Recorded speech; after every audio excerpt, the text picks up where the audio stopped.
कार्यक्रम के पुण्यार्जक हैं सौभाग्य Kohinoor, Shri Sanjay Jain, Shrimati Mamta Jain, Greater Kailash Delhi, Shri Rajiv Jain, Shrimati Meenakshi Jain, Civil Lines Delhi, Shri Sudhir Jain, Shrimati Poonam Jain, Model Town Delhi, Shri Vijender Jain, Shrimati Nirmal Jain, Gurugram, Shri Rajan Jain, Shrimati Monika Jain, Janakpuri Delhi. Mahavir जय मां के नाम में जाती मारे और महावीर भगवान की जय बड़े बड़े करने वाले भगवान की जय उसका स्वामी नहीं सारे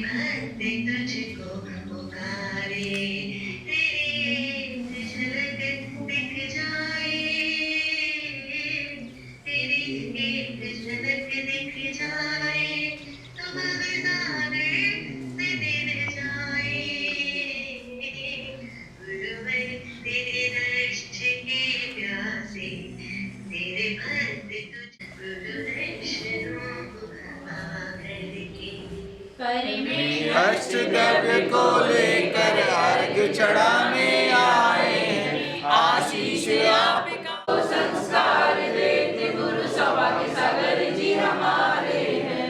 देवा ओ गुरु देवा, देवा ओ गुरु देवा।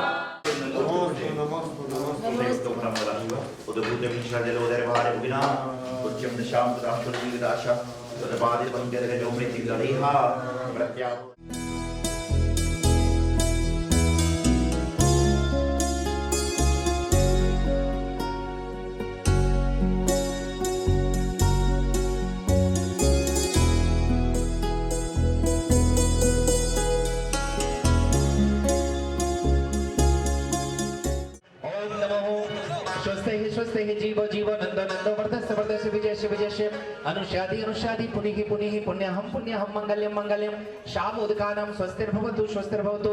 जिन मंडप उद्घाटनं करोमि सर्व यजमानस्य श्रीमान अशोक जी, संतोष जी, विजेंद्र जी, मुकेश जी, राजीव जी, मनीष जी, सर्व यजमानस्य सर्व हस्तेने मंडप उद्घाटनं करोमि।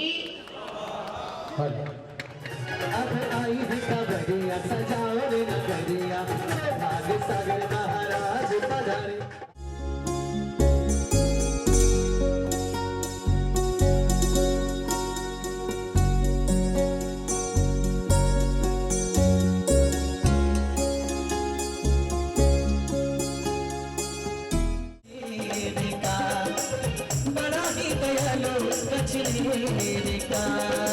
कितनी खूबसूरत ये तस्वीर है, कितनी खूबसूरत ये तस्वीर है।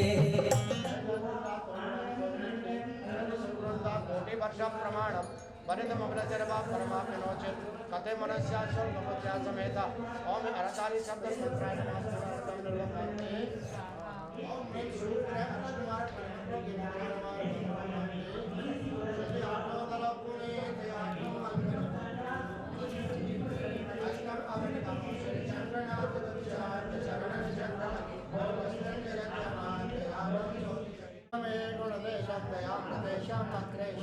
ओम ह्रीं गुरुश्रेष्ठमारक शांतिनांजलिन्द्राणमार्गं निर्वपन्ते जलगंगे आदि मिलाय आठों तरवे रक्षणों परम रोजों चरण रज भक्ति जगजा।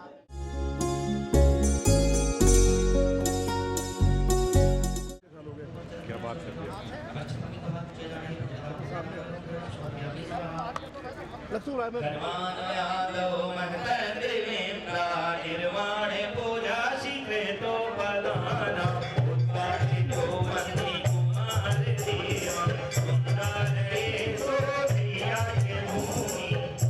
इस नीले नीले अंबर में देखो, इस नीले अंबर में देखो, घर में ध्वजा लहराए।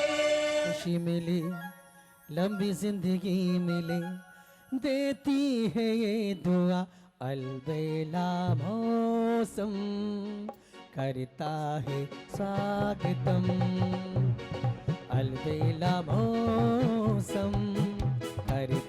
है स्वागतम। टप्पा तक दिन तक दिन तक दिन तक।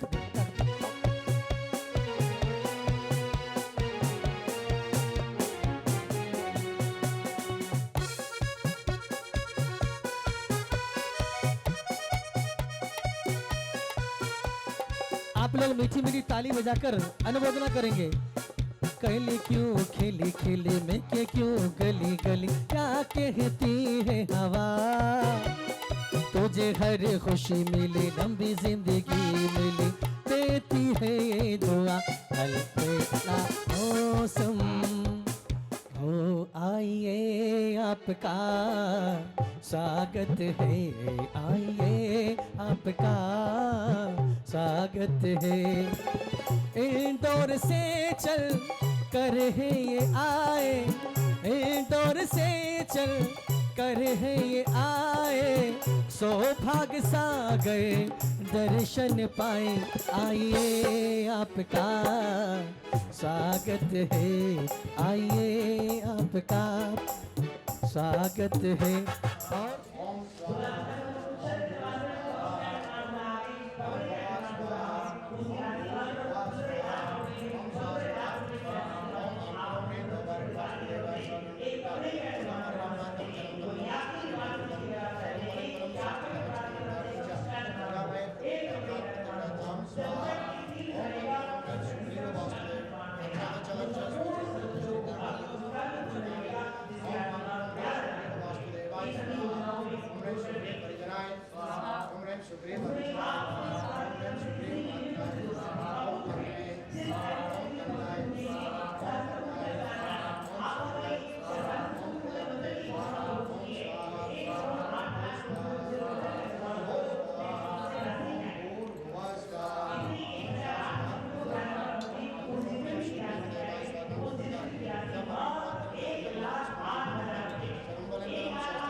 सितारा किस्मत का चमका मेरा आज, सितारा किस्मत का, सितारा किस्मत का। गुरु के दर्शन से, गुरु के दर्शन से मेरी नस्ल संभल के आज, गुरु के दर्शन से।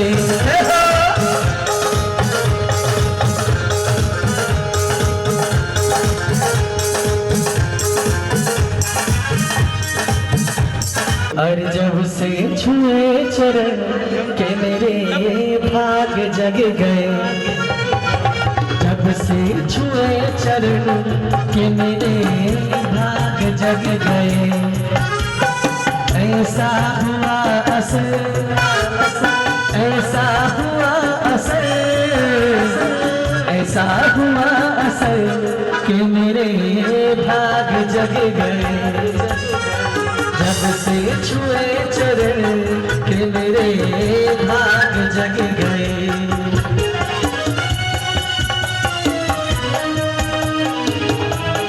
पेट का आवाज बढ़ा। गुरुवर करुणा के सागर ज्ञान से भर दो गागर, गुरुवर करुणा के सागर ज्ञान से भर दो ये गागर। ऐसा असर हुआ, ऐसा असर हुआ, ऐसा असर हुआ कि मेरे भाग जग गए। सपना गोला जी आए संग में, क्या नाम है? मनीष जी संग में आए, अरे सपना गोला जी आए। मनीष जी संग में आए, ऐसा असर हुआ, ऐसा असर हुआ। महानुभाव, मैं एक बात हमेशा कहता हूँ कि बाहर का मौसम तो बदलता रहेगा। अभी धूप है, थोड़ी देर बाद ठंड आएगी, फिर बारिश भी आ सकती है। बाहर का मौसम तो हमेशा बदलता ही रहेगा और बदलता ही रहेगा, क्योंकि मौसम का स्वभाव बदलना है।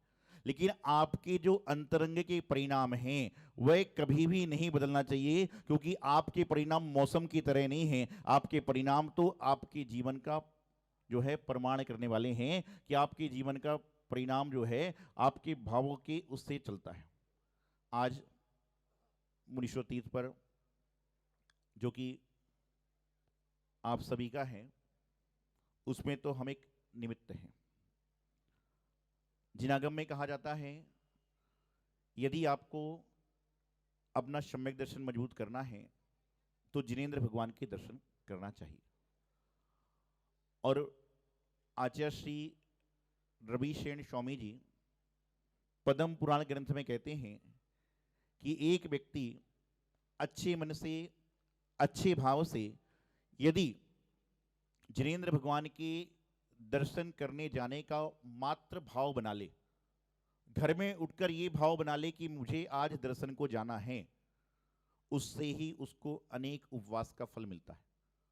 पहुंचेगा, जाएगा, बात की बात है, लेकिन यदि इतना भाव बना लेता है कि मुझे जो है भगवान के दर्शन करने पहुंचना है, उससे ही उसको पुण्य का लाभ प्रारंभ हो जाता है।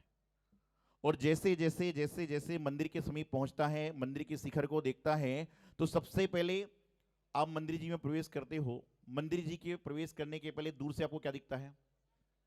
शिखर दिखता है। और ध्यान रखना, कोई भी मंदिर हो, कोई भी जिनालय हो, जब तक उसमें शिखर नहीं बनता तब तक वह मंदिर पूर्ण मंदिर की संज्ञा को प्राप्त नहीं होता, वह मात्र चैत्यालय ही कहलाता है। जब तक शिखर नहीं होगा, जब तक वह मंदिर की संज्ञा को प्राप्त नहीं होगा। शिखर प्रतीक होता है। जब विद्याधर देव भक्ति करने के लिए आते हैं, अपने विमानों से आते हैं, और उस समय उनको शिखर पर ध्वज दिखती है, तो समझ जाते हैं कि यहाँ पर जिन मंदिर जिनालय है, और वह वहाँ पर पूजा करने के लिए आ जाते हैं। नंदीश्वर द्वीप में अनेक देवगण आते हैं, पूजन करते हैं, बहुत सारे काम करते हैं। तो सबसे पहले शिखर को देखते हैं, शिखर को देखते हैं और अपने सम्यक दर्शन को और मजबूत करते हैं। और शिखर के देखने के बाद मंदिर में प्रवेश द्वार होते हैं। जिनागम कहता है कि प्रत्येक मंदिर में 3 प्रवेश द्वार होना चाहिए। कितने होना चाहिए? 3 प्रवेश द्वार होना चाहिए। सबसे पहला तो मेन गेट होता है, जहां से सभी की एंट्री है, साफ सफाई वाले की भी है, गाड़ी की भी है, सबकी एंट्री, वहां किसी को रोक टोक नहीं है, कोई भी व्यक्ति वहां पर आ सकता है। उसके बाद में दूसरा गेट होता है, जहां पर व्यक्ति अपने चप्पल, जूते आदि आदि जो वस्तुएं हैं जो पहनकर मंदिर कभी नहीं आना चाहिए, उनको भी छोड़कर अंदर आने का प्रयास करता है। और उसके बाद में जो तीसरा द्वार होता है, वह गंधकुटी का अर्थात बेदी का द्वार होता है, कि वहां पर चाहे नर हो चाहे नारी हो, कोई भी व्यक्ति हो, शुद्ध वस्त्रों में जाए और वहां जाकर जिनालय में बेदी के पास पहुंच सकता है। आज एक बड़ी विडंबना है, मैं देखता हूं, जब मैं मंदिरों में रहता हूं, लोग बाग भगवान के पीछे जाते हैं, जब परिक्रमा लगाते हैं, दर्शन करते हैं, तो बेदी के पीछे क्या करते हैं? क्या करते हैं? आपने नहीं किया, लेकिन करते हुए तो देखा होगा। क्या करते हो आप लोग? ऐसा, चाहे महिला हो चाहे पुरुष, ऐसा करते हैं। और कई तो ऐसा लेके जैसे दीवार है, ऐसे सरकते चलते हैं। ऐसा होता है, कई जगह होता है, लोग चलते हैं वैसे, कहते हैं भाई जहां पे महिलाओं की व्यवस्था नहीं है कि महिलाओं को बेदी के दूर रहना चाहिए, ही रहना चाहिए, लेकिन सोनागिरी में जाओ, अभी हम सोनागिरी गए थे, पीछे पूरी दीवार में इतने सारे स्वस्तिक उल्टे सीधे बन चुके हैं, मत पूछो क्या क्या होने वाला है। आपको अभी थोड़ी सी घोषणा विकास जी पंडित जी कर दें कि पद्मावती माता जी की बेदी के पीछे उल्टा स्वस्तिक बनाओ, लोग शिलान्यास छोड़ देंगे, वहां पर स्वस्तिक बनाना चालू कर देंगे। समझिए बात क्या है। बेदी के पीछे जाते हैं तो बेदी गंधकुटी का प्रतीक है, और गंधकुटी में समोषण में भगवान की प्रतिमा चारों तरफ विराजमान होती है। तो जब बेदी के पीछे दर्शन करने जाएं तो चारों तरफ हाथ जोड़कर ही नमस्कार करके जाना चाहिए। उसी कल्पना को लेके हम लोगों ने 24 चतुर्मुख बेदी बनाई कि जिसमें चारों तरफ लोग जाएंगे, तो जब पीछे कुछ होगा ही नहीं तो हाथ कहां लगाएंगे सारे। तो उसकी व्यवस्था बनाने का प्रयास किया। तो बता रहा था कि जो एक बेदी होती है, गंधकुटी होती है, वहां पर जो व्यक्ति होता है शुद्ध वस्त्रों वाला ही जा पाता है। इस प्रकार से 3 प्रवेश द्वार कम से कम जिन मंदिर में ना हो तो जो जिन क्षेत्र बन रहा है, तीर्थ क्षेत्र बन रहा है, वहां तो होना ही चाहिए। उसकी पूरी कल्पना यहाँ पर मुनीश्वर तीर्थ पर करी जा रही है। उसके बाद में जब हम लोग मंदिर में जाते हैं तो मैंने बताया ना कि बेदी पे पीछे हाथ लगाते हैं। एक बार मैंने एक सज्जन से पूछा कि भाई आप बेदी के पीछे हाथ क्यों लगाते हो? उसने कुछ नहीं बताया। अगले दिन एक छोटा सा बच्चा आया, मैंने उससे पूछा बेदी के पीछे हाथ क्यों लगाते हो? उसने भी कुछ नहीं बताया। और आप लोग मेरी आदत जानते हो कि जब तक बात मुझे मालूम नहीं चली, जब तक मुझे भी दिमाग में चक्कर चलता रहता है कि भाई क्या बात है। तो फिर मैंने उस लड़के से पूछा भाई बेदी के पीछे हाथ क्यों लगाते हो? उसने सीधा जवाब दिया, बोले महाराज जी मुझे कुछ ज्ञान नहीं है, मुझे धर्म का नॉलेज नहीं है, मेरे पिताजी बेदी के पीछे हाथ लगाते थे इसलिए मैं लगाता हूं। बस सीधा जवाब उसने दे दिया। अगले दिन उसका पिताजी आया, मैंने पूछा बेदी के पीछे हाथ क्यों लगाते हो? वो बोले ये गुरु मंत्र है। हम कुछ बोले ही नहीं। अब जब आपने कह दिया गुरु मंत्र है तो महाराज जी क्या पूछेंगे? ध्यान रखना, जीवन में राह दिखाने वाले बहुत सारे लोग होते हैं, राह दिखाने वाले जीवन में बहुत सारे लोग होते हैं, लेकिन जो आपको राह पर चलाता है वही आपका गुरु होता है। कि राह पे चल गए तो दिखाने वाले बहुत हैं, लेकिन राह पे जो चलना सिखाता है, क्योंकि उसके पहले तो राह ही नहीं थी आपके पास में। राह पे आप चलोगे तो बहुत सारे लोग आपको दिखाएंगे, इधर मुड़ो, इधर मुड़ो, उधर मुड़ो, लेकिन राह तक लाने वाला कौन? तो गुरु ही राह पर लाते हैं। इस कार्यक्रम के पुण्यार्जक थे सौभाग्य Kohinoor, Shri Sanjay Jain, Shrimati Mamta Jain, Greater Kailash, Delhi, Shri Rajiv Jain, Shrimati Meenakshi Jain, Civil Lines, Delhi, Shri Sudhir Jain, Shrimati Poonam Jain, Model Town, Delhi, Shri Vijender Jain, Shrimati Nirmal Jain, Gurugram, Shri Rajan Jain, Shrimati Monika Jain, Janakpuri, Delhi.